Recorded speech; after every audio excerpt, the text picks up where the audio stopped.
Assalamualaikum warahmatullahi wabarakatuh.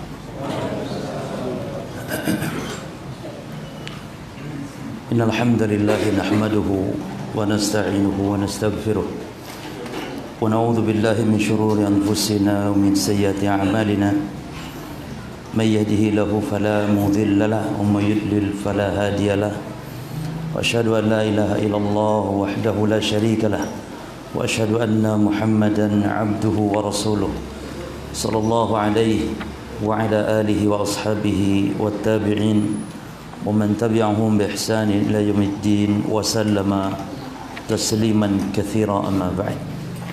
Ikhwani fid din wa akhwati fillah, a'azzakumullah.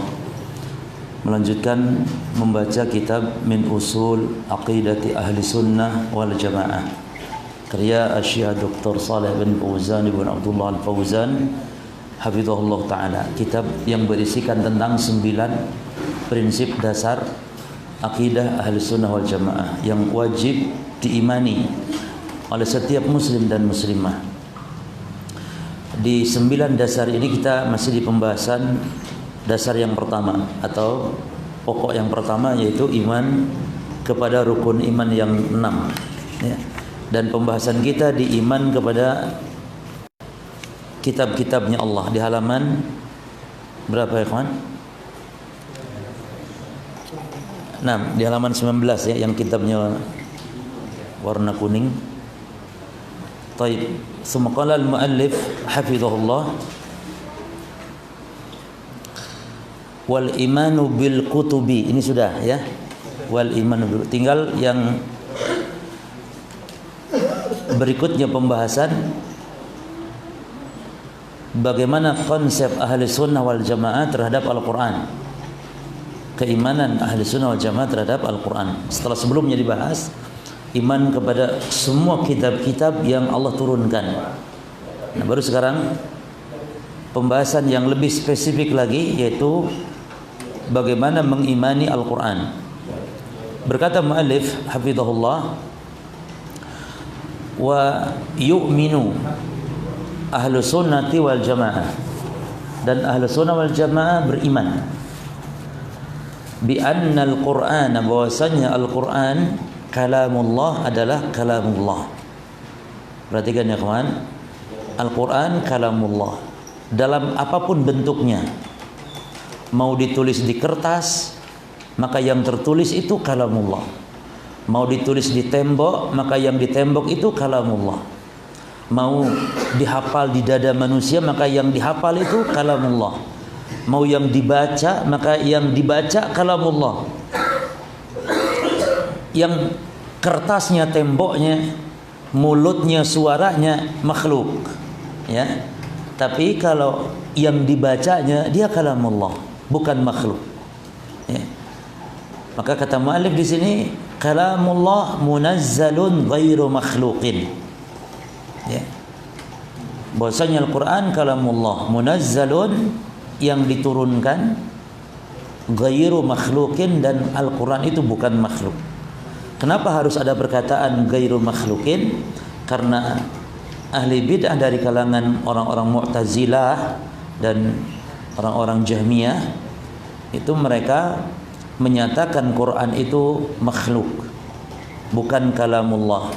Dan justru alasan itu pula lah maka para ulama di dalam kitab-kitab akidah pasti membahas tentang konsep ini, Al-Quran kalamullah munazzalun ghairu makhlukin, ya. Maka tidak ada buku akidah pasti bahas ini, pasti itu. Antum baca semua buku-buku akidah, entah itu Syarah Sunnah karya Imam Al-Barbahari, Usul Sunnah karya Imam Ahmad, Usul Sunnah karya Imam Al-Humaidi, atau Syarah Sunnah karya Al-Imam Al-Muzani. Pokoknya yang namanya buku-buku akidah dengan nama biasa nama sunnah, ya, Kutubus Sunnah, maka pasti membahas tentang masalah ini, Quran kalamullah. Kenapa? Karena adanya kelompok sesat yang mengimani, meyakini bahwa Quran adalah makhluk, bukan kalamullah. Dan ini kekufuran. Yang mengatakan Quran bukan kalamullah adalah kufur, yakni perkataan kufur. Maka Imam Ahmad mengatakan, man qala bi anna al-Quran kalamullah fa huwa kafir. Man qala, siapa yang mengatakan bahwa Al-Quran bahwa Al-Quran adalah makhluk, man qala bi anna al-Quran makhluk fa huwa kafir. Siapa yang mengatakan bahwa Quran adalah makhluk, maka dia kafir. Maksudnya perbuatan itu. Adapun orangnya, ya, yang mengatakan belum tentu dikafirkan karena mungkin ketidaktahuan dan semisalnya. Maka Imam Ahmad pada zaman beliau terjadi fitnah besar tentang masalah ini, yaitu fitnah bil khalqil Quran, fitnah tentang pernyataan keyakinan Quran itu makhluk. Dan sampai pada masa pemerintahan saat itu, setelah pemerintahannya Harun ar-Rasyid, ya, anak-anaknya itu ada yang terpengaruh dengan pemahaman Mu'tazilah ini, sehingga mereka memaksa para ulama, masyarakat, kaum muslimin saat itu untuk meyakini Quran adalah makhluk.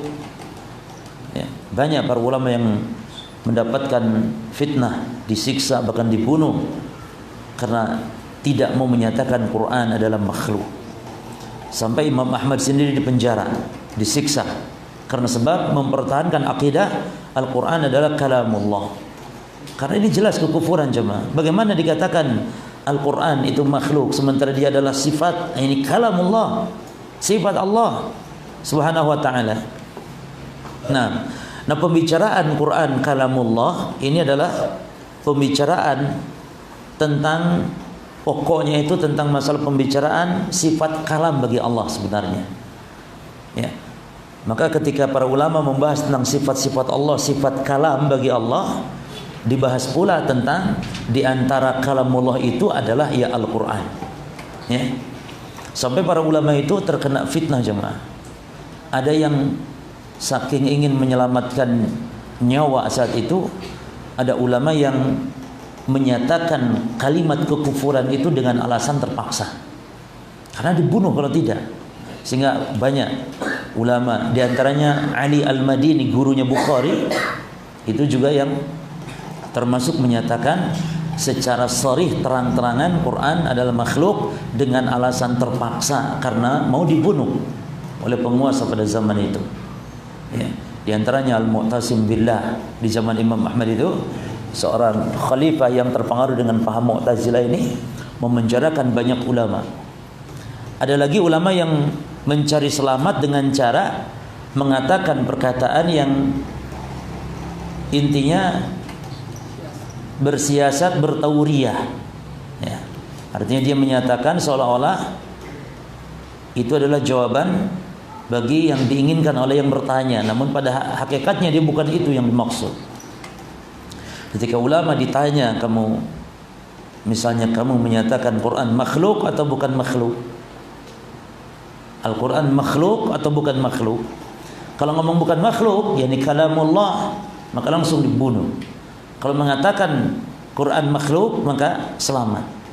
Maka ketika ada orang di antara ulama yang ditanya Quran makhluk atau kalamullah, ya, maka demi menyelamatkannya, para ulama bersiasat dengan cara dia menunjuk ke tangannya. Ya, dia mengatakan Quran, Taurat, Injil, Zabur, semua ini makhluk. Maksud semua ini yakni tangannya maksudnya, bukan Qurannya. Ya, maksudnya Quran, Injil, Taurat, Zabur ini nih makhluk. Nah, dipahami sama orang yang tanya, oh betul kamu sudah. Berarti makhluk semua itu. Padahal yang dimaksud yang jawab yang makhluk apa? Jarinya. Bahkan yang ditanya, insahal khabar, Imam Syafi'i katanya, anta ya Syafi'i katanya gitu. Quran makhluk atau bukan makhluk? Kata Syafi'i, saya, iya kamu, saya makhluk. Saya yang makhluk, sayanya yang makhluk. Ini cari selamat sampai demikian. Karena kalau tidak dibunuh. Ini fitnah yang dahsyat saat itu.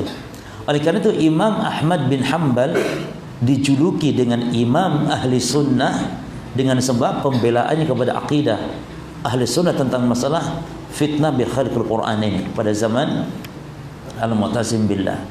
Ini pada zaman Imam Ahmad itu lama sekali, sampai 3 pergantian khalifah itu pernyataan Quran adalah makhluk, dibuat sebuah pernyataan resmi negara saat itu.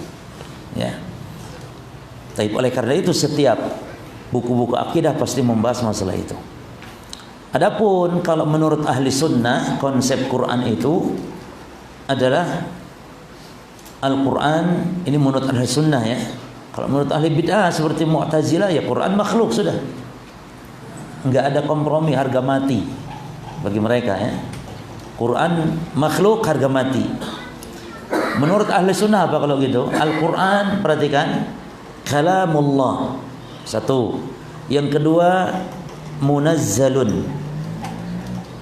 Yang ketiga, ghairu makhluqin. Mesti harus ada ini. Seperti kata mu'alif di sini. Kalamullah, munazzalun, ghairu makhluqin. Harus ada ini. Lalu yang keempat, minhu bada'a. Minhu bada'a. Dari Allah datangnya. Dari Allah bermula. Wa ilai, yang kelima, wa ilaihi ya'ud, dan kepada Allah lah Al-Quran itu kembali. Nah ini prinsip Al-Quran menurut siapa?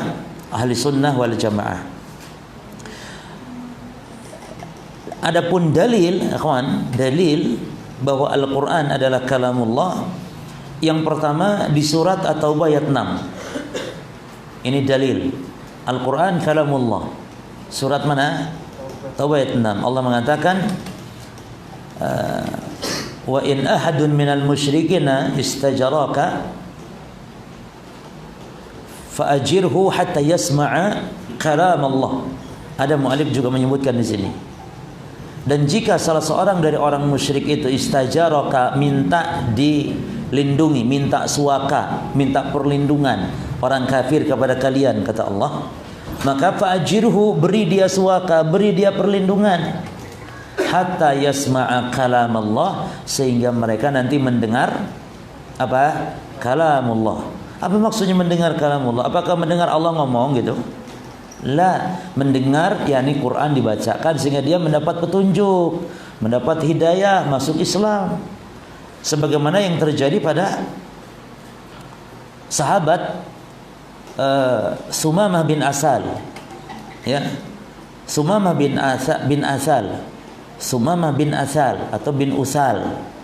Sumamah bin Asal ini dia tawanan, salah satu tawanan perang yang ditawan di masjid, diikat oleh para sahabat atas perintah Nabi tentunya di tiang masjid jemaah. Nah ketika diikat di tiang masjid, maka otomatis dia tiap hari mendengar apa? Al-Quran dibacakan, mendengar tausiah Nabi SAW. Akhirnya dia masuk Islam dengan sebab itu. Oleh karena itu, ikhwan fillah, dari sini kata Allah, sehingga mereka mendengar kalamullah itu maknanya mereka mendengar Quran dibacakan, Quran dijelaskan, sehingga orang menjadi paham maknanya, sehingga orang mendapat petunjuk akhirnya. Nah, ini sikap terhadap orang kafir ya. Kalau minta perlindungan, lindungi aja kata Allah. Barangkali bermanfaat. Maka kalau ada orang kafir mau ngaji ke masjid ini, makanya Imam Bukhari membuat suatu bab dukhulil musyrik al masjid. Bab bolehnya. Ingat ikhwan, kalau Imam Bukhari membuat judul ya, kalau Imam Bukhari membuat judul, maka judul itu bukan sembarang judul, tapi judul itu adalah prinsip beliau, keyakinan beliau, dan fikih beliau. Imam Bukhari. Seperti di sini Imam Bukhari membuat suatu bab-babnya apa? Bab dalam kitab sahihnya, bab dukhulil musyrik al masjid. Bab bolehnya masuk orang musyrik, bab bolehnya orang musyrik masuk masjid. Lalu beliau bawakan hadis Sumama bin Athal ini. Berarti orang musyrik boleh tidak masuk masjid? Boleh. Buktinya Nabi bawa diikat. Maka seandainya sekarang ada orang kafir mau dengar kajian, bawa. Jangan, wah ente masih kafir ya akhi, nggak bisa. Ngomong akhi lagi ya. Taib. Jadi bawa saja, ajak ya kawan. Kalau ada orang kafir mau ngaji, mau mendengarkan Al-Quran dibacakan, supaya mendapat hidayah. Kalaupun tidak dapat hidayah, terserah. Yang penting antum berusaha untuk dibawa ke masjid. Ini boleh. Ya, ingat ya. Namun kalau orang kafir masuk masjid tujuan untuk merusak, menghina, boleh tidak? Ya tidak boleh. Jangankan orang kafir, hatta orang Islam pun kalau ke masjid mau menghina, merusak masjid, mengotori masjid, boleh tidak dia masuk masjid? Jangan, larang dia. Orang Islam sendiri, apalagi orang kafir. Taib. Jadi dari hadis Sumama bin Athal kita mengambil faedah pertama, orang musyrik, orang kafir boleh masuk masjid. Ini musyrik loh jemaah. Musyrik. Artinya musyrik ini lebih buruk daripada Yahudi Nasrani. Nah kalau musyrik sudah boleh, berarti Yahudi Nasrani boleh tidak masuk masjid? Lebih boleh lagi. Karena musyrik atau kafir itu yang paling rusak adalah selain Yahudi Nasrani. Yani kafir yang terbaik di antara yang terburuk Yahudi Nasrani. Terbaik maksudnya dari yang terburuk, cuma bukan berarti tidak ada kebaikannya, cuman lumayan dibanding musyrikin, lumayan dibanding yakni selain daripada Yahudi dan Nasrani. Lalu dapat faedah lagi dari hadis Sumama bin Athal ini, bahwa dengan Al-Quran dibacakan seseorang bisa mendapatkan petunjuk.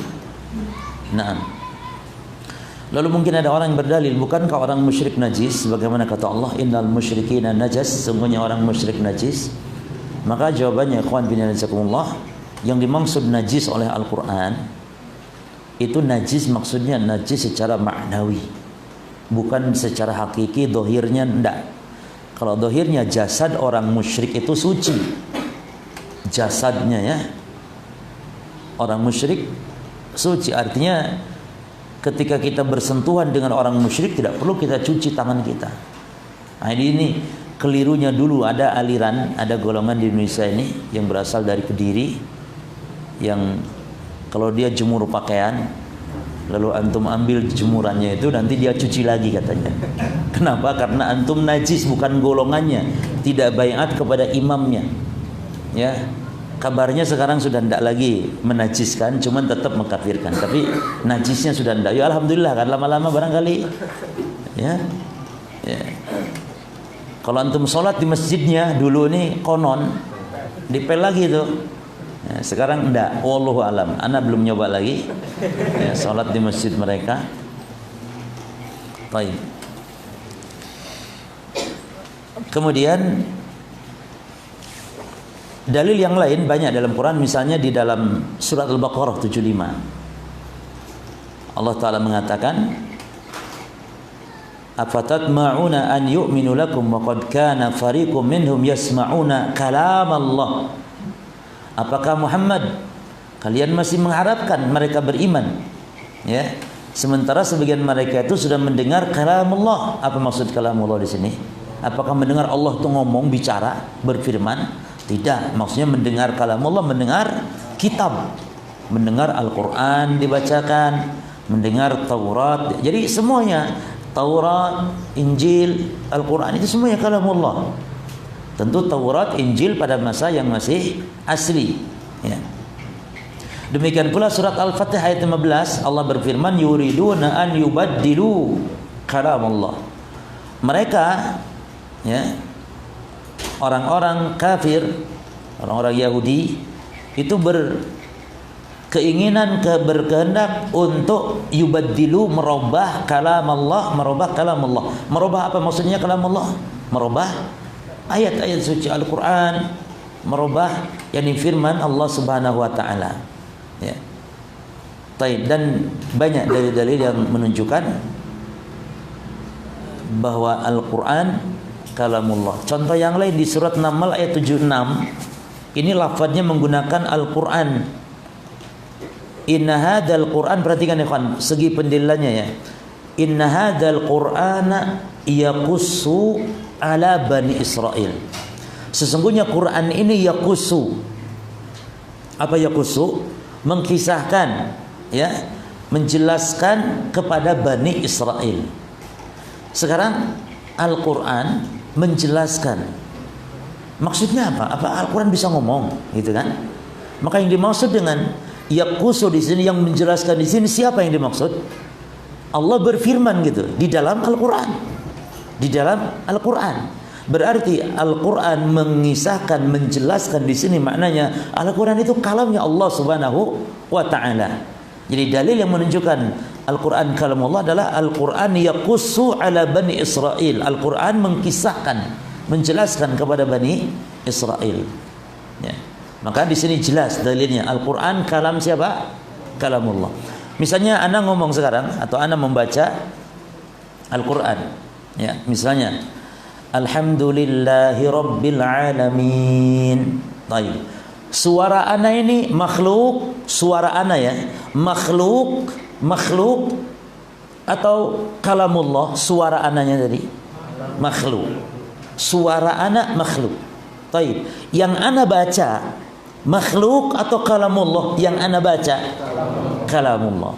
Maka yang antum kedengaran dari suara makhluk, tapi yang terucap tadi alhamdulillahi rabbil alamin, ini kalam siapa? Kalamullah. Maka apapun bentuknya, Imam Abu Zur'ah Ar-Razi mengatakan, yakni ala kulli jihah, atas apapun bentuknya maka dia tetap kalamullah. Yani terpampang dimanapun tetap dia kalamullah. Ya, di kain ke, di kaos, di baju, di topi, kalau ada lafaz itu dia tuh kalamullah. Maka tidak boleh muslim untuk meletakkan sembarangan kalamullah tersebut. Gak boleh dipakai di topi, apalagi di kaos dipakai. Nanti kaosnya diinjak-injak di toilet. Ini haram, ya kawan, gak boleh. Ya. Hatta bendera, kalau memang tidak punya tujuan, ngapain bikin bendera dengan tulisan adanya lafaz-lafaz Allah di sana? Apa tujuannya buat bendera itu? Ya. Orang buat bendera itu kalau mau perang misalnya, dia perlu adanya liwa, perlu adanya dalam peperangan itu perlu adanya roya. Nah sekarang mau ngapain buat bendera itu? Ya. Adapun negara Saudi Arabia memang dia butuh buat bendera sebagai lambang negaranya. Baru lah kita di Indonesia ini ngapain? Kan sudah punya merah putih. Lah kok buat juga bendera untuk apa itu tujuannya? Ya. Malah akhirnya timbul fitnah kemarin kasus, ya. Akhirnya si ribut membela tauhid dengan cara demo lagi. Ini musibah lagi. Apa bedanya dengan Ahok dulu? Membela agama dengan demo. Jadi intinya kawan, kita tidak boleh sembarangan menulis lafaz-lafaz Al-Quran, karena itu adalah kalamullah di sembarang tempat. Karena kalau sudah terpampang lafaz, yakni lafaz-lafaz yang berisikan kalamullah di dalamnya, maka kita tidak boleh untuk merendahkan, menghinakannya. Karena apapun bentuknya, kalau ada lafaz kalamullah maka dia kalamullah. Maka boleh ndak katanya menginjak Al-Quran? Al-Quran kan cuma kertas. Boleh ndak? Kan cuma kertas. Betul yang dia injak kertas, tapi yang termaktub dalam kertas, yang tertulis dalam kertas itu apa jemaah? Kalamullah. Maka nggak boleh merendahkan. Bahkan para ulama itu Dan apalagi mushaf ini memang punya hukum khusus jemaah. Ya, mushaf ini punya hukum khusus.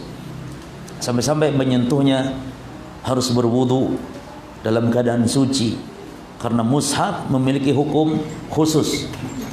Berbeda dengan kertas yang ada tulisan mushafnya. Tulisan lafad kalamullahnya.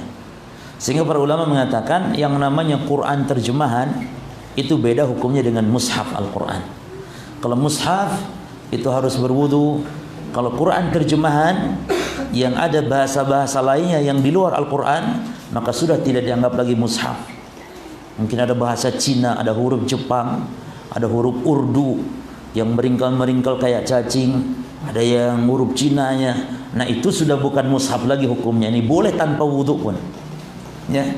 Bahkan para ulama mengatakan kitab tafsir Al-Quran yang ada tulisan para ulamanya yang bukan di sana murni kalamullah, ada tulisan-tulisan lain, tafsir misalnya, dia tidak dihukumi mushaf. Artinya boleh menyentuhnya walaupun tidak berwudu. Yang dipermasalahkan ulama itu mushaf, berwudu atau tidak berwudu, dan ada khilaf dalam masalah ini. Untuk kehati-hatian lebih utama berwudu. Ya. Baik. Mana dalil yang menyatakan dalil Quran itu bukan makhluk? Mana dalil yang menunjukkan Al-Quran bukan makhluk? Ya. Dalilnya ikhwan fillah jazakumullah, antum lihat di surat Al-A'raf ayat 54. Ya. Kita ambil faedah ini dari penjelasan Syekh Muhammad bin Shalih Al-Utsaimin ketika beliau mensyarah kitab Aqidah Al-Wasithiyah, dibahas masalah ini. Nah, kalau antum baca kitab Aqidah Wasithiyah atau akidah apapun silahkan, maka mesti dibahas tentang masalah Quran kalamullah dan bukan makhluk. Dibahas. Ada yang menjelaskan lengkap dengan dalil-dalilnya. Taib, dalil yang menunjukkan Quran bukan makhluk apa? Surat Al-A'raf ayat berapa tadi? Ayat 54. Allah berfirman, "Ala lahul khalqu wal amr." Ala, ketahuilah. Lahul khalqu wal amr. Lahu, terjemahannya lahu itu miliknya, baginya Allah yakni. Cuma antum terjemahkan wajib dengan menerjemahkan hanya miliknya, hanya milik Allah. Jadi harus pakai kata apa tadi? Hanya.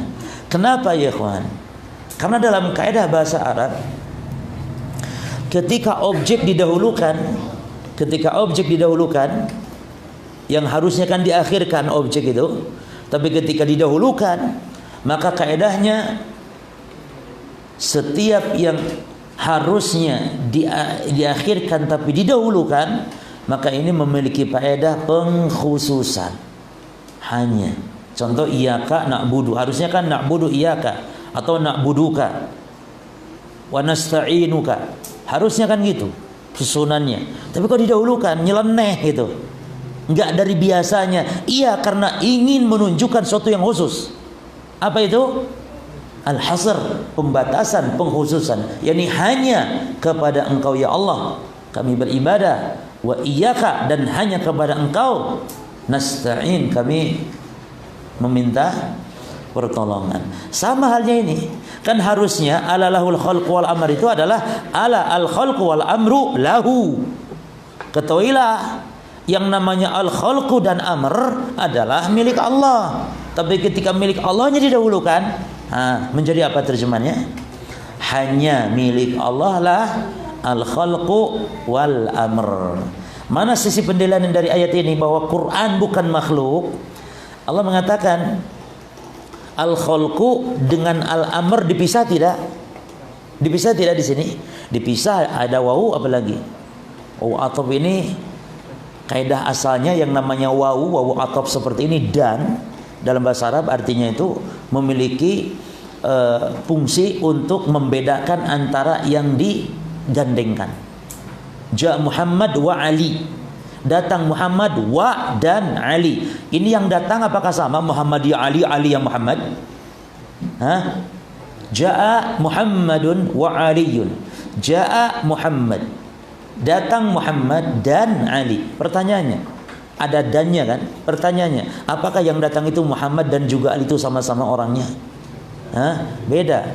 Dan maka dan ini fungsinya disebut waqaf ini untuk membedakan. Sama hanya dalam ayat ini. Al-khalqu lain, al-amr lain. Al-khalqu apa artinya? Penciptaan, makhluk. Jadi hanya milik Allah lah hak menciptakan makhluk-makhluk, dan hanya milik Allah lah al-amr. Apa al-amr? Urusan, perkara. Dan Quran bagian dari amr. Mana dalilnya Quran itu bagian dari amr? Syura 52. Jadi cara pendalilan seperti itu. Ya. Jadi kita artikan dulu al-khalqu makhluk, al-amr perkara. Salah satu dari perkara Allah apa itu? Quran. Mana dalil kalau perkara Allah itu Quran? Quran itu perkara Allah, perkara Allah itu Quran. Mana dalilnya? Surat Syura 52. Allah berfirman, "Wa kadzalika auhayna ilaika ruhan min amrina." Dan demikianlah kami wahyukan kepada engkau Muhammad ruhan Al-Quran min amrina, dari amr kami, dari perkara kami. Berarti Quran itu perkaranya siapa? Allah. Nah, ketika Allah membedakan antara al-kharqu dan al-amr, yang al-amr ini adalah Quran, berarti Quran itu makhluk atau bukan? Bukan. Maka dalilnya nih ya. Dalil yang lain. Dalil yang lain dari hadis mungkin. Dalil bahwa Quran itu bukan makhluk. Ya, dan Quran apa tadi? Kalamullah. Dalilnya dalam hadis Nabi sallallahu alaihi wasallam berlindung kepada kalamullah di dalam hadis. Antum ingat doa kalau kita melewati atau singgah di sebuah tempat yang asing, tempat yang baru kita masuk, termasuk tempat yang angker, tempat yang menakutkan dan semisalnya. Itu ada doa khusus diajarkan oleh Nabi SAW. Kata Nabi, "Idza nazala manzilan, thumma yaqul, a'udzu bikalimatillahi tammati min syarri ma khalaq, lam yadurhu syai' hatta yartahila min." Kata Nabi, siapa yang singgah melewati di sebuah tempat yang asing ya, lalu dia membaca a'udzu bikalimatillahi tammati.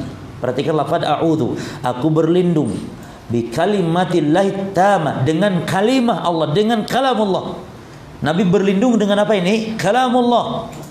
Nabi berlindung dengan kalamullah yang sempurna, min syarri ma khalaq. Kata Nabi, orang kalau sudah baca itu dia tidak akan ada yang mengganggunya, memudaratkannya, membahayakannya, hatta yartahila min, sampai dia tinggalkan tempat tersebut. Baik. Sudah tahu hadisnya ini? Baik. Pertanyaannya, mana segi pendalilan kalau Quran bukan makhluk dari hadis ini? Coba antum bisa ambil kesimpulan pendalilan. Tahu hadisnya kan? Kata Nabi, jika orang singgah di sebuah tempat lalu dia baca a'udzu bikalimatillahi tammati, garis bawah, enggak apa-apa, tak tunjukkan, di garis bawahi a'udzu bikalimatillahi tammati. Ini dia pendalilan atas sebuah Quran bukan makhluk. Bagaimana antum mengambil kesimpulan bahwa ini dasar dalil?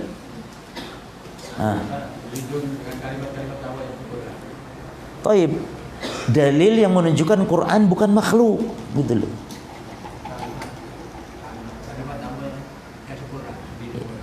Taib, kalimat ini kan Quran, taib, tidak masalah. Cuman segi pendalilannya kalau dia bukan makhluk apa dari hadis ini? Hadiah wis, hadiahnya apa? Enggak ada hadiah. Apa cuma? Segi pendalilannya dalam hadis ini Nabi berlindung dengan apa, kawan? Kalimat Allah. Dan kalimat Allah apa dari Al-Quran.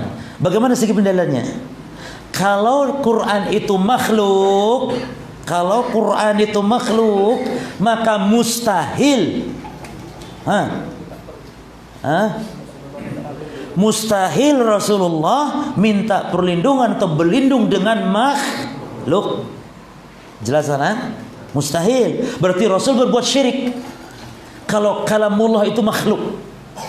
Makanya haram mengatakan dan kafir hukumnya kata Imam Ahmad orang yang mengatakan Quran kalamullah. Mengatakan Quran adalah makhluk. Karena Quran kalamullah dan kalam Allah itu sifat Allah. Lah kok bisa sifat Allah itu makhluk? Sifat Allah berarti tidak ada yang lepas dari Allah. Kalau sifat itu ya berarti selamanya dia menempel pada zat Allah. Sementara makhluk kan tidak mungkin, mustahil menempel pada zat Allah. Jelas ya, Mas? Taib. Quran apa tadi? Kalamullah. Munazzalunnya kelewat. Munazzalun. Dalil sekarang kalau Quran itu munazzalun banyak dalam Quran, banyak pula dalam hadis. Syahrul Ramadan alladzi unzila. Berarti Quran itu munazzal, diturunkan. Ya. Turun itu dari atas ke bawah atau dari bawah ke atas semua? Berarti yang menurunkan Qurannya berada di mana? Lah ini aja loh ayat. Kok repot-repot cari dalil Allah itu di mana, kok bingung amat. Al-Quran diturunkan. Berarti yang menurunkannya siapa toh? Allah Subhanahu wa taala. Berarti Allahnya di atas. Atas bahasa Arabnya sama. Atas bahasa Arabnya apa? Sama. Langit bahasa kita, bahasa Arab sama. Itu makna sama itu artinya atas. Makanya hujan minas sama. Hujan dari sama, hujan dari awan yang ada di atas. Allah fis sama, Allah di atas. Allah fis sama, bukan Allah di dalam langit, dikunci Allahnya di dalam langit. Langitnya menaungi Allah. Tidak. Lain. Karena sama dalam Quran memiliki 3 makna. Satu, sama bimana as-sama al-abniyah, bangunan langit yang 7 lapis. Itu yang malaikat ada yang menjaganya.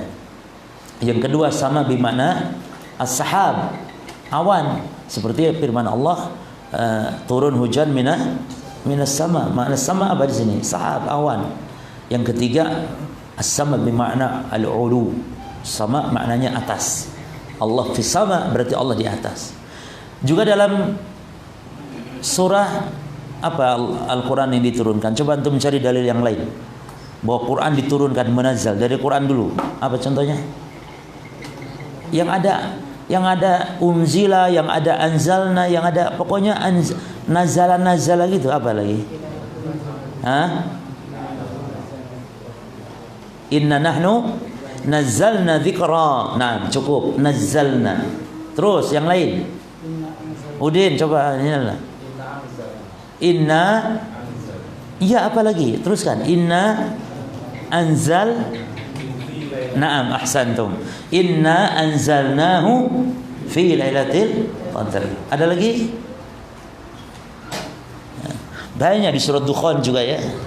Di surat Dukhan. Kemudian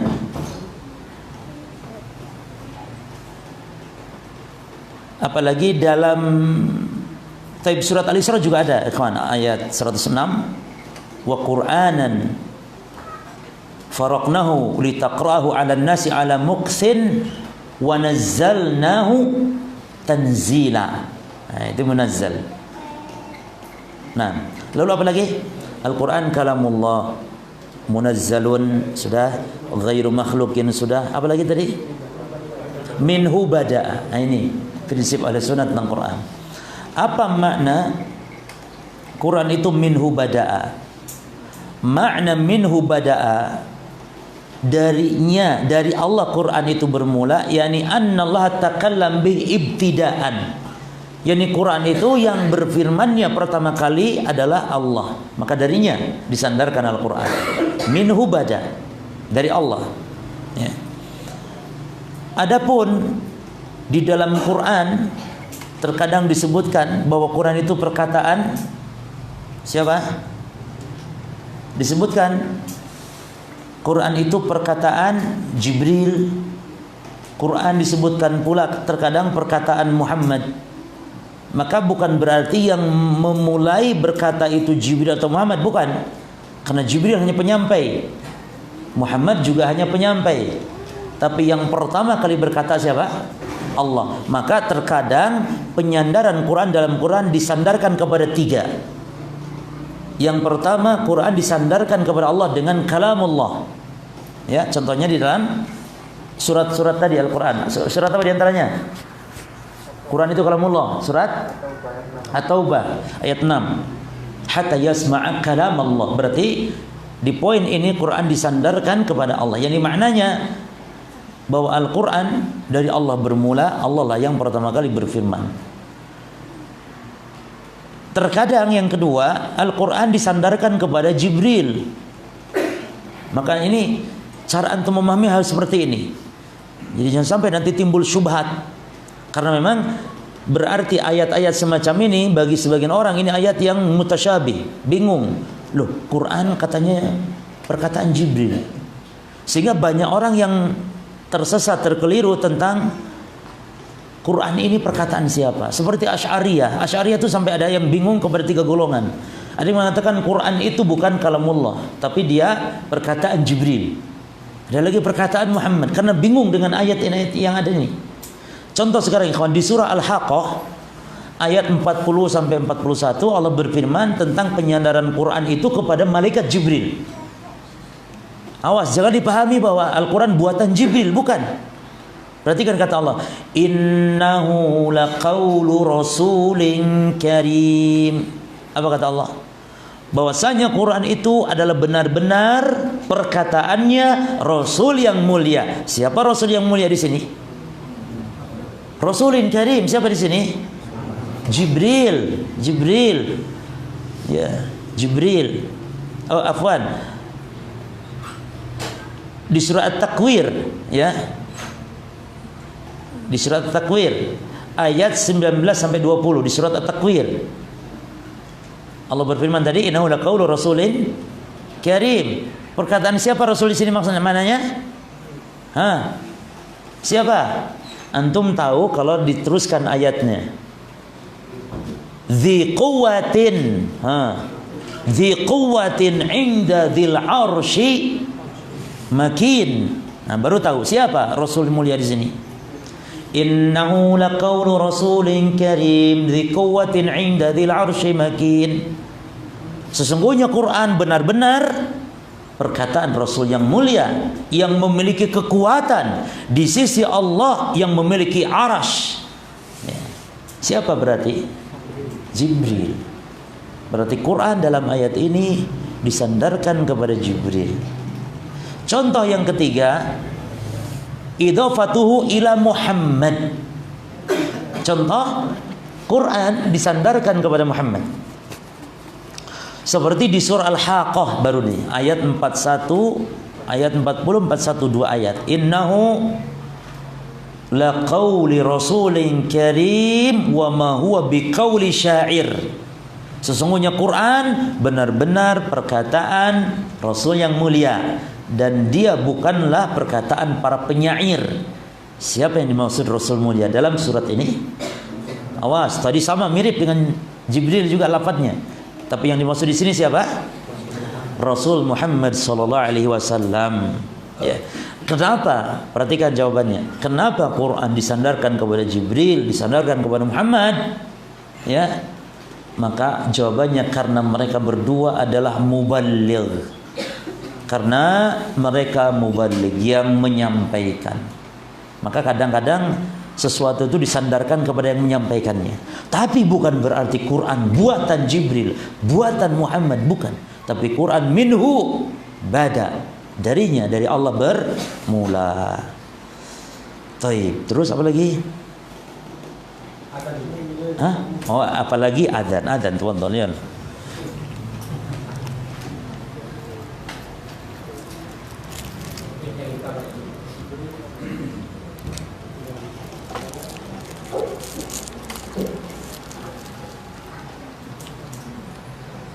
Allahu Akbar, Allahu Akbar, Allahu Akbar. Allahu Akbar,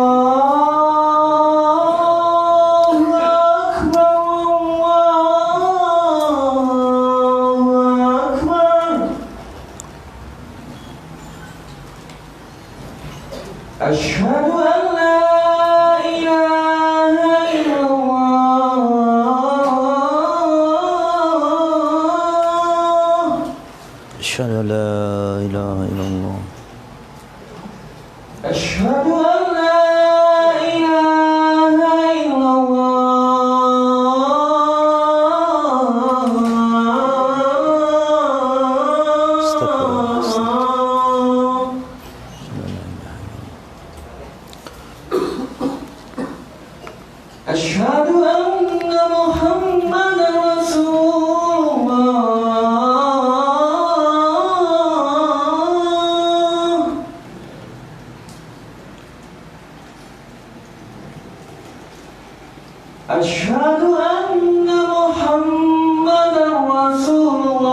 hayya 'alas shalah.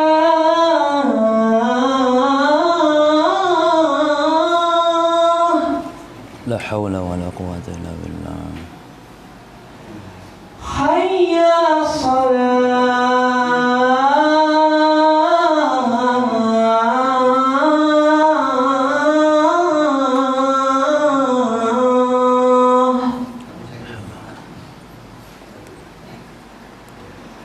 Hayya 'alal falah.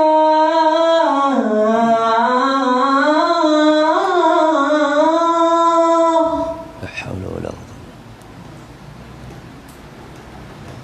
Hayya 'alal falah.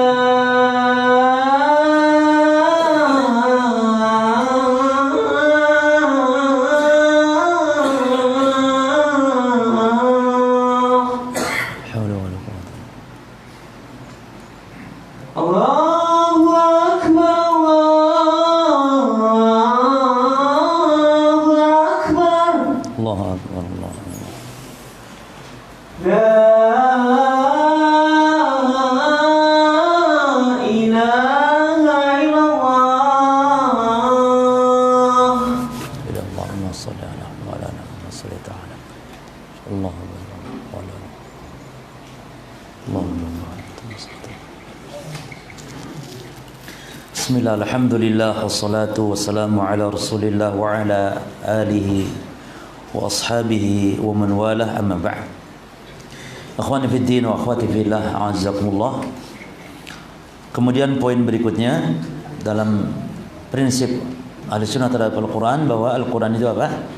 Wa ilaihi ya'ud, dan kepadanya, kepada Allah Al-Quran akan kembali. Ini ada dua makna. Makna yang pertama, atau ada dua segi pernyataan Quran kembali kepada Allah. Ada dua segi. Segi yang pertama, bahwa Al-Quran di akhir zaman itu akan lenyap di muka bumi, akan kembali kepada zat yang telah membuatnya, yang telah menyatakan, yang telah berfirmannya, yaitu kepada Allah Subhanahu wa ta'ala. Tapi kapan lenyap ini? Di akhir zaman, ketika sudah dekatnya kiamat dan manusia tidak ada lagi yang beriman terhadap Al-Quran, tidak ada lagi ucapan zikir, tidak ada lagi orang menyebut di muka bumi ini Allah, Allah. Bahkan Ka'bah pun dihancurkan. Maka bersama dengan itu pula Al-Quran pun lenyap di muka bumi, dan lenyapnya Quran pada saat itu nanti hanya dalam hitungan waktu 1 malam saja. Lenyap dari seluruh benda-benda yang termaktub padanya Al-Quran, yang ada di tembok, yang ada di mushaf-mushaf, yang ada di dinding, yang ada di benda-benda apapun. Setiap ada lafaz-lafaz Al-Quran akan lenyap. Itu maksud kembali kepada Allah. Setiap apa yang dihafal oleh setiap mukmin muslim, maka akan hilang hafalannya dalam semalam. Semua orang saat itu sudah tidak bisa lagi membaca.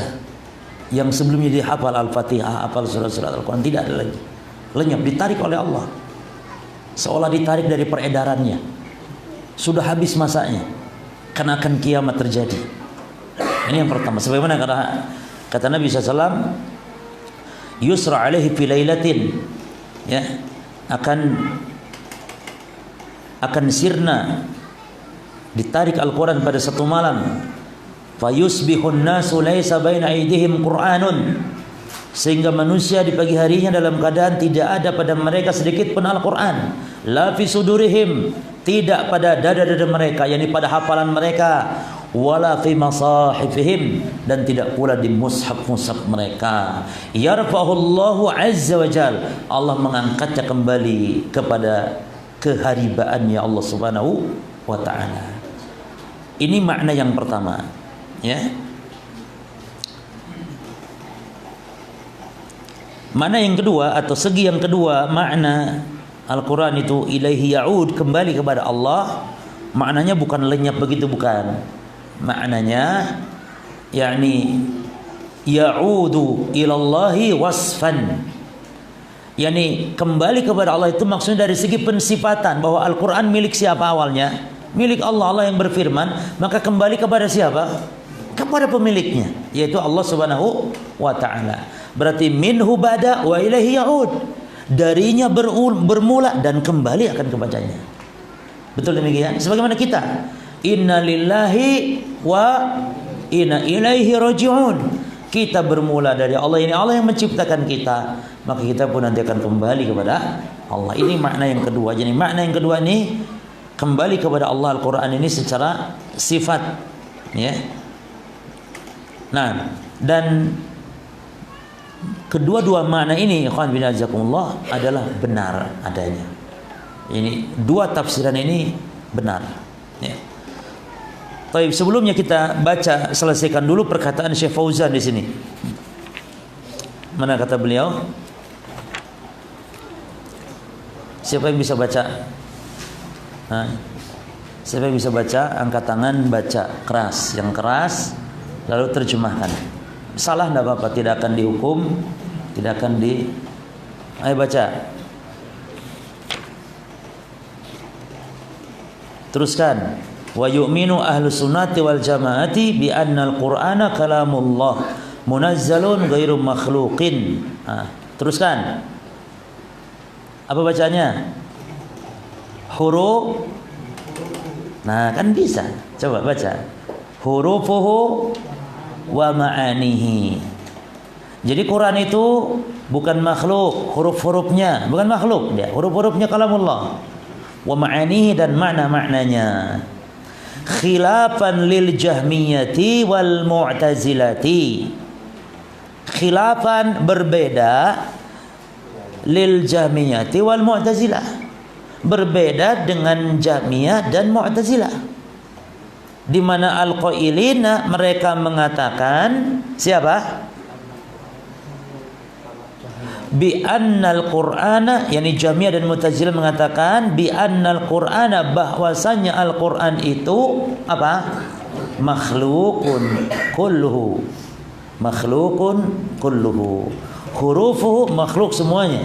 Hurufuhu, huruf-hurufnya, wa ma'anihi, dan makna-maknanya. Jadi ahli sunnah itu beda sama Mu'tazilah dan Jahmiyah. Wa khilafan, perhatikan ikhwan, dan berbeda pula dengan siapa ahli sunnah jamaah ini? Lil asy'ariyati. Apa asy'ariyah? Dengan asy'ariyah. Wa man syabahum, dan yang semisal dengan asy'ariyah dalam masalah ini, yaitu al-qailin yang mereka mengatakan bi anna, bahwasannya, kata siapa ini? Asy'ari dan yang semisal. Bi anna kalamallahi huwal ma'ani. Perhatikan, kalau menurut Asy'ariyah, Quran itu, bahwa yang namanya kalamullah itu adalah dia makna dari Al-Quran, makna dari Al-Quran. Wa amal huruf, adapun huruf-hurufnya Al-Quran itu, fahiya makhluqatun, maka dia adalah makhluk. Jadi beda dengan Jahmiyah, ya. Kalau Jahmiyah apa tadi? Mu'tazilah, hurufnya, pokok semuanya maknanya apa? Makhluk. Asy'ari enggak. Jadi kalau Asy'ari katanya Quran itu maknanya itu kalamullah, tapi yang disampaikan sekarang ini dari Jibril, itu perkataan Jibril. Jadi seolah-olah gini, ikhwan, kalau menurut Asy'ariyah, Quran itu Allah seolah-olah, ya, mengilhamkan kepada Jibril, ya, dari makna-makna Al-Quran ini, lalu Jibril mengungkapkannya kepada Nabi Muhammad.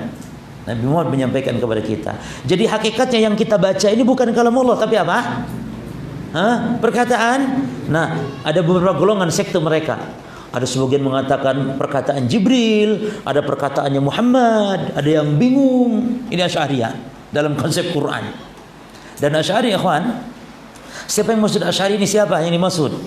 Pemahamannya Imam Abul Hasan al-Asy'ari sebelum tobatnya, dan para pengikutnya saat sebelum tobat.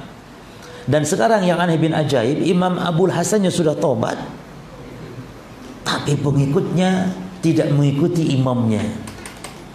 Dan ini biasanya demikian. Banyak ya kasus-kasus bahwa seseorang ketika disesatkan oleh seorang tokoh, ketika tokohnya bertobat, maka kadang pengikutnya ini membenci tokoh tersebut dan dia tetap pada kesesatannya. Harusnya bagaimana?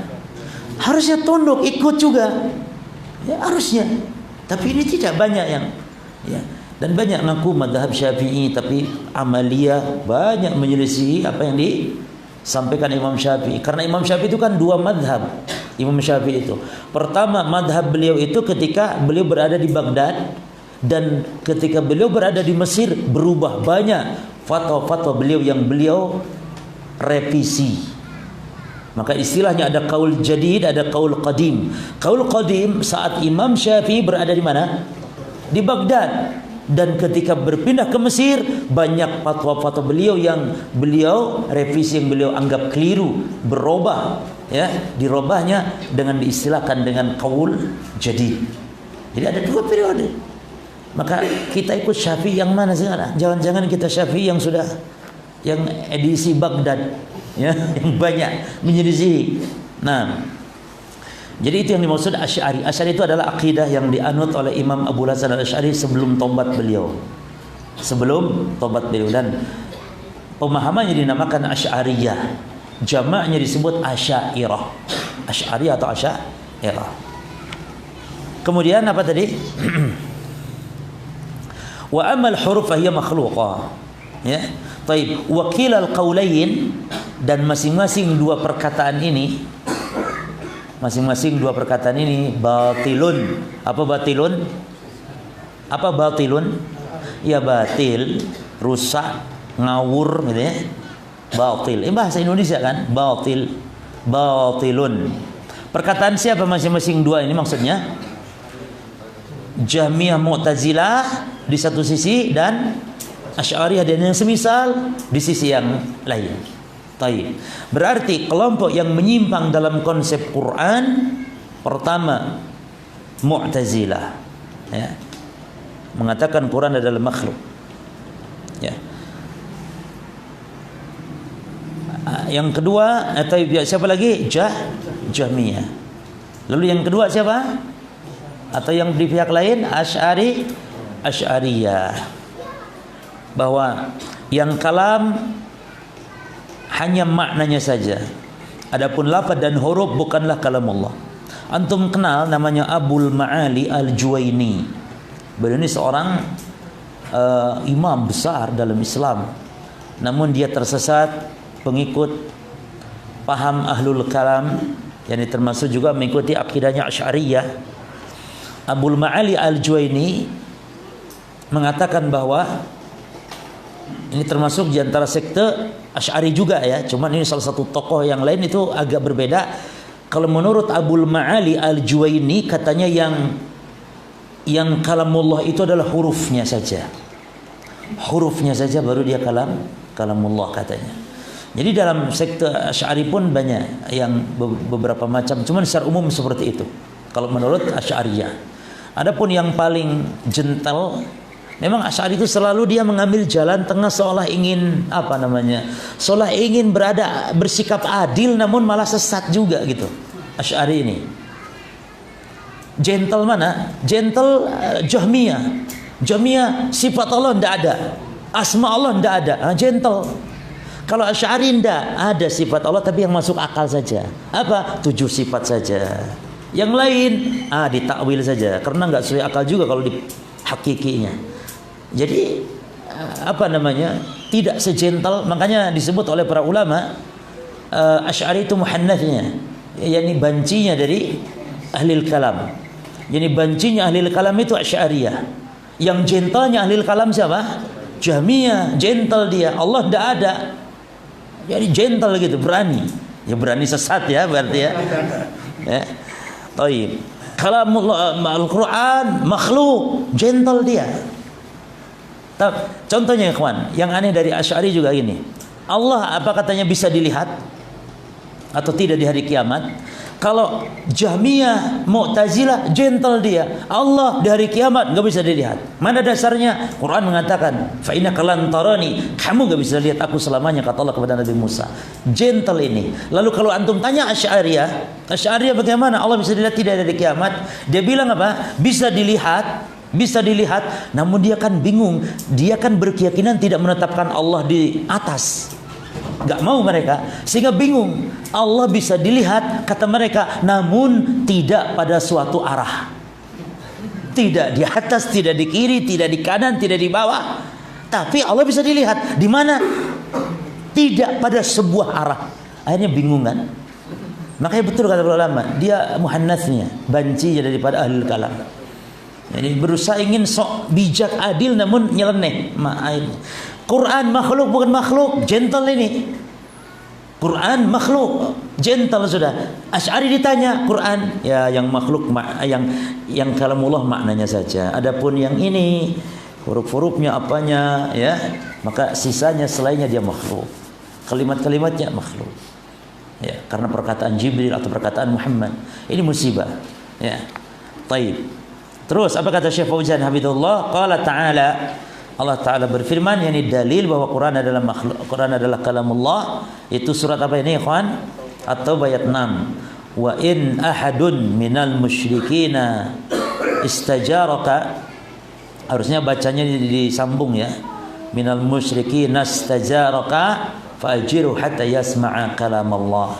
Dan jika ahadun salah seorang minal musyrikin dari kalangan musyrikin istajaraka minta perlindungan, minta suaka kepadamu untuk dilindungi, fa'ajiru maka lindungi. Apa manfaatnya? Hatta yasma'a kalamallah. Hikmahnya apa? Sehingga mereka mendengar kalamullah. Maka termasuk dari poin ini, ikhwan, antum bisa berdakwah kepada orang kafir melalui banyak cara. Bisa pinjemin buku-buku tentang hakikat kehidupan, hakikat agama ini, pinjemkan. Apalagi mungkin antum punya teman orang kafir yang nampak dia sedang pada masa-masa transisi mencari-cari yakni kebenaran. Nah, itu kesempatan untuk kita berdakwah. Kasih buku, tidak masalah, ya. Karena sebagaimana di sini disebutkan. Adapun Quran, mushaf jangan, karena Allah melarang, Rasul melarang, ya. Bahkan dilarang menjual mushaf kepada negeri kafir, negeri musuh. Mushaf berjamaah. Adapun buku, bahkan kita kalau di Saudi itu, pemerintah Saudi alhamdulillah ya sudah mencetak Al-Quran itu dari lebih murun 40 lebih mungkin ya 40 bahasa di dunia ini dicetak dengan terjemahan berbagai, ditranslate kepada berbagai macam bahasa. Cina, Thailand, semua macam. Nah, kita itu nanti disuruh bagi-bagikan kepada hatta yang kafir-kafir kita kasih. Biasanya orang-orang Filipina itu dengan kitab Quran bahasa Inggris misalnya dibagi-bagikan. Ini boleh kalau dia terjemahan seperti itu. Baik. Terus mana lagi? Wa qala ta'ala, dan Allah Ta'ala berfirman di surat apa ikhwan? Al-Fatah. Yuriduna an yubaddilu kalamallah. Mereka orang-orang kafir itu berkeinginan untuk mengganti, merubah kalam Allah. Apa makna kalam Allah? Fahuwa Al-Quran maksudnya yang dirubah, atau Taurat maksudnya yang dirubah. Maka kalamullah di sini maknanya Al-Quran. Fahuwa kalamullah, maka Al-Quran itu adalah kalamullah, la kalama ghairihi, bukan perkataan selain Allah Subhanahu wa taala. Baik, kita baca poin yang keempat. Tidak apa-apa, kita lanjutkan nanti pada pertemuan yang akan datang. Kita baca poin yang keempat. Ar-Rabi, yang keempat, wal iman bir rusul, iman kepada para rasul. Perhatikan ikhwan, terjemahnya para karena dia jamak. Kalau satu rasuli pakai wawu, rasuli. Kalau dua rasulani. Kalau banyak rusulu. Nah, maka ini terjemahnya apa? Beriman kepada para rasul. Ya'ni at-tasdiqu bihim. Yakni beriman kepada rasul maknanya membenarkan mereka jami'an seluruhnya. Jangan dipilih-pilih. Kita iman sebagian rasul, tidak mengimani sebagian yang lain, sebagaimana orang-orang Yahudi, sebagaimana orang-orang Nasrani. Orang Yahudi beriman dengan semua rasul kecuali dua saja. Satu Nabi Isa, kedua Nabi Muhammad. Nabi Isa dikatakan pezina, anak zina, ya. Dan Nabi Muhammad SAW mereka ingkari karena hasad. Jadi Yahudi beriman dengan seluruh Rasul kecuali 2. Nasrani beriman dengan seluruh Rasul kecuali 1. Siapa? Nabi Muhammad SAW. Maka di sini kata Syekh Hafizahullah, yakni at-tasdiqu bihim jami'an. Man sammallahu minhum wa man lam yusammi. Baik orang atau nabi yang Allah sebutkan namanya di antara mereka, sama man sammallahu. Man itu siapa? Artinya orang, yakni nabi yang Allah sebutkan namanya, minhum di antara mereka, wa man lam yusammi, dan yang Allah tidak sebutkan namanya. Karena di dalam Quran itu kan Allah menyebutkan para nabi, para rasul. Apakah semua para nabi rasul disebutkan dalam Quran nama-namanya? Tidak. Tetapi sebagian saja, dan jumlahnya yang terdapat dalam Quran yang Allah sebutkan nabi dan rasul itu 25. Tapi bukan berarti nabi dan rasul hanya 25. Dalam hadis rasul saja, nabi saja itu 124.000 nabi saja. Dalam hadis riwayat Imam Ahmad dari sahabat Abu Dzar, itu jumlah nabi berapa?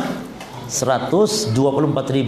Di antaranya dari 124.000 ada rasul yang jumlahnya 300 lebih, 10, 315, 313 jumlah rasul. Karena setiap nabi, setiap rasul pasti nabi, tapi tidak setiap nabi itu rasul. Jadi berbeda antara nabi dan rasul. Apa bedanya cuma? Kalau nabi itu laki-laki yang Allah beri wahyu padanya, ya, dengan membawa syariat nabi sebelumnya. Adapun rasul itu orang yang diberi wahyu oleh Allah dengan membawa syariat yang baru. Ini perbedaannya.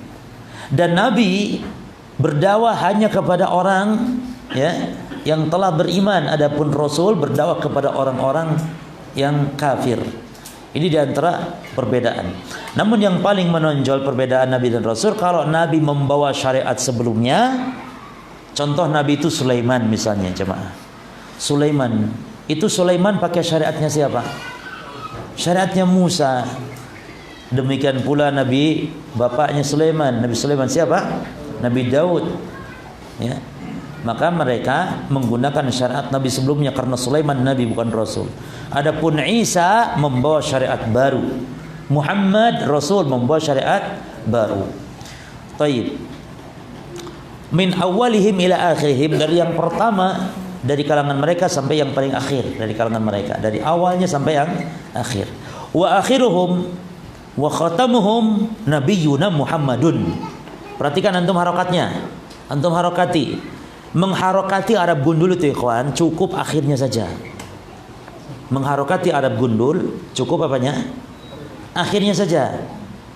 Karena antum belajar nahwu, ya, nahwu sorob, nahwunya. Nahwu itu kan supaya mengetahui mana harokat akhirnya. Mana harokat akhirnya. Apakah harokat akhirnya itu dhamma, kasrah, fathah? Maka di sini antum harokati mananya yang akhir saja. Contoh di sini. Mana? Wa akhiruhum, akhiruhum. Wa khatamuhum, mu harokati. Nabiyuna, yu harokati. Muhammadun, dunnya harokati. Karena antum cuman harokati misalnya dunnya saja, tanwin dalnya, ya. Mimnya masa antum membaca Muhammad, Muhammadun? Masa antum membaca Mihimidun atau Muhammadun? Kan mesti antum baca Muhammad. Cuman yang bingung antum bacanya Muhammad ini din atau dun. Yang jelas bukan dan, ya. Karena kalau dan pakai apa? Kalau dan pakai apa? Pakai alif. Perhatikan di sini. Ada alif enggak di dal? Enggak ada. Kalau tidak ada berarti dua kemungkinan saja. Imma dun, imma din. Ini bacanya apa? Dun, karena ngikut kepada akhiru wa khatamu wa nabiyyu. Yu, maka Muhammad yang ngikut. Berarti dun harokatnya. Alaihi wa alaihim afdhalus salatu wassalam. Alaihi atas Muhammad semoga, wa alaihim atas seluruh para nabi semoga, afdalu as-salat, afdhalus salati wassalam. Apa artinya? Salawat dan salam yang paling afdal. Jadi ini salawat. Semoga salawat yang paling mulia dan salam kepada Nabi Muhammad dan kepada nabi-nabi yang lain. Taib. Wal imanu bir rusul, dan beriman kepada para rasul itu imanun mujmalun, iman yang global. Jadi antum beriman dengan para rasul ya iman secara global saja.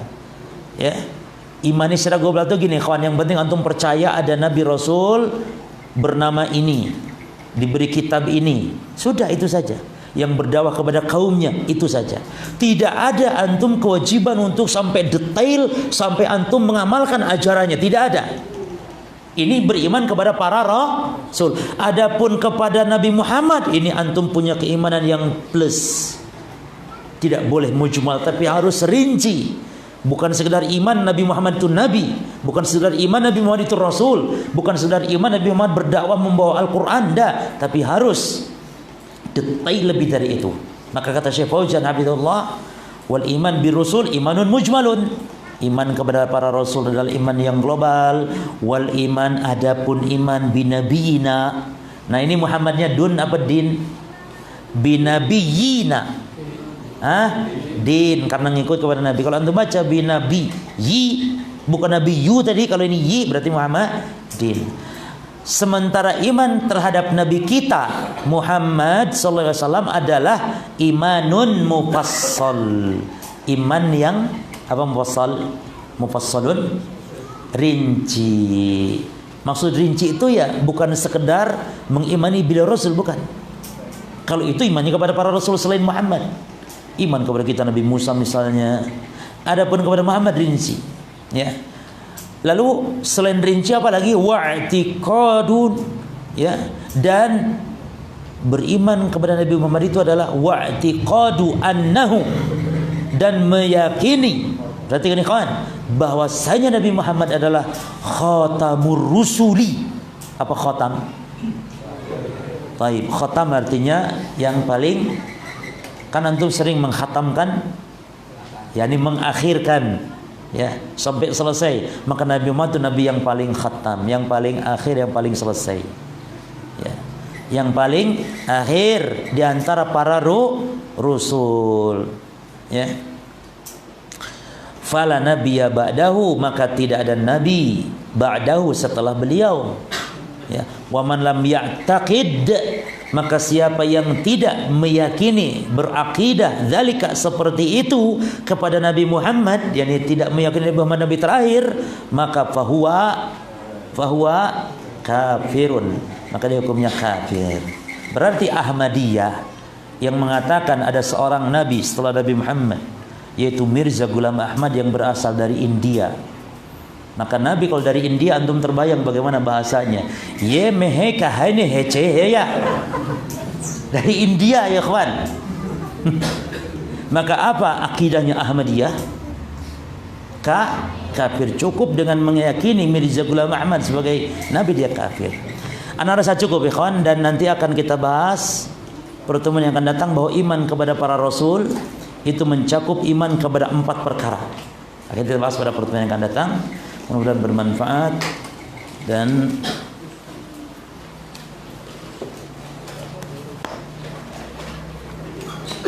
cukup ya. Subhanakallahumma bihamdika asyhadu an la ilaha illa anta astaghfiruka wa atubu ilaik. Wassalamualaikum warahmatullahi wabarakatuh.